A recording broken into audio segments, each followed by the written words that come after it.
Welcome back guys. Today in this video we will see about OSI model. What is OSI model? The OSI model is a logical and conceptual model that defines network communication used by systems open to interconnection and communication with other systems. The Open System Interconnection, OSI model, also defines a logical network and effectively describes computer packet transfer by using various layers of protocols. There are 7 layers of the OSI model. OSI model is a layered server architecture system in which each layer is defined according to a specific function to perform. All these 7 layers work collaboratively to transmit the data from one layer to another. Upper and lower layers further divided into 7 different layers as below. 1.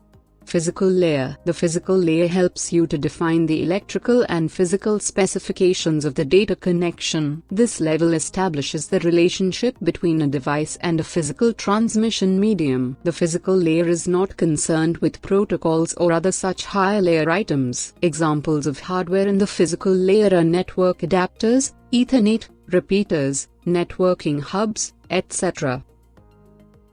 2. Data link layer. Data link layer corrects errors which can occur at the physical layer. The layer allows you to define the protocol to establish and terminates a connection between two connected network devices. It is IP address understandable layer, which helps you to define logical addressing so that any endpoint should be identified. The layer also helps you implement routing of packets through a network. It helps you to define the best path, which allows you to take data from the source to the destination. The data link layer is subdivided into 2 types of sublayers: Media Access Control, MAC, layer. It is responsible for controlling how device in a network gain access to medium and permits to transmit data. Logical Link Control layer. This layer is responsible for identity and encapsulating network layer protocols and allows you to find the error.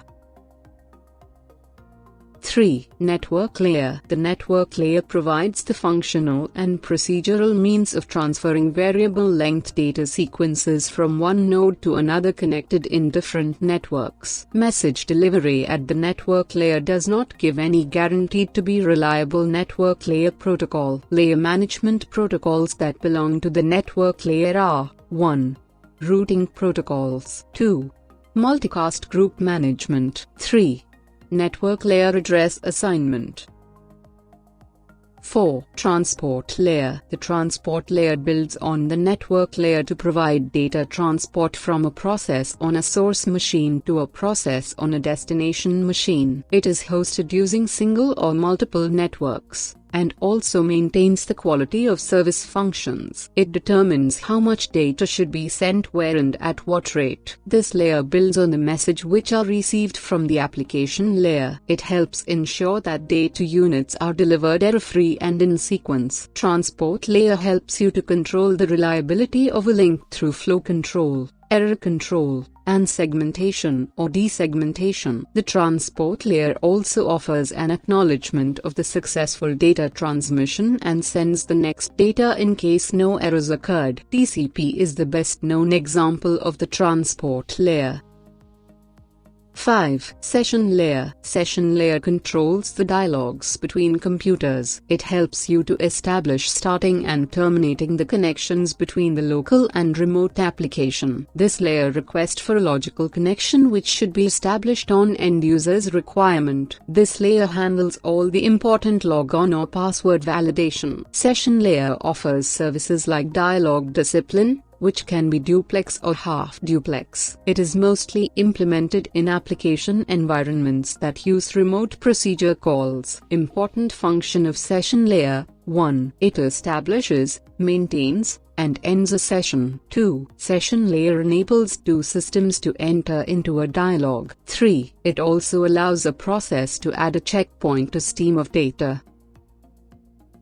6. Presentation layer. Presentation layer allows you to define the form in which the data is to exchange between the two communicating entities. It also helps you to handle data compression and data encryption. This layer transforms data into the form which is accepted by the application. It also formats and encrypts data which should be sent across all the networks. This layer is also known as a syntax layer. The function of presentation layers: character code translation from ASCII to EBCDIC. Data compression allows to reduce the number of bits that needs to be transmitted on the network. Data encryption helps you to encrypt data for security purposes, for example, password encryption. It provides a user interface and support for services like email and file transfer.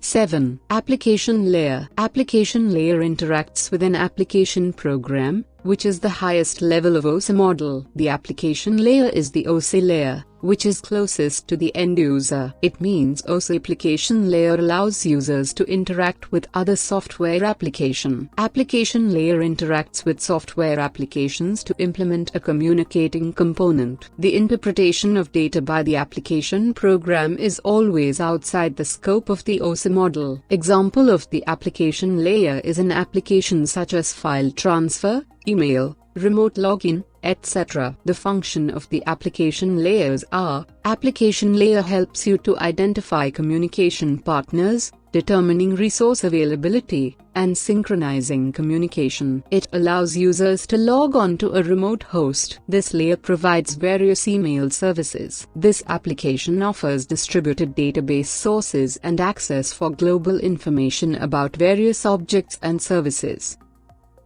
Summary. Today in this video we have seen the OSI model and its 7 layers. If this video is informative, then share them to your friends also.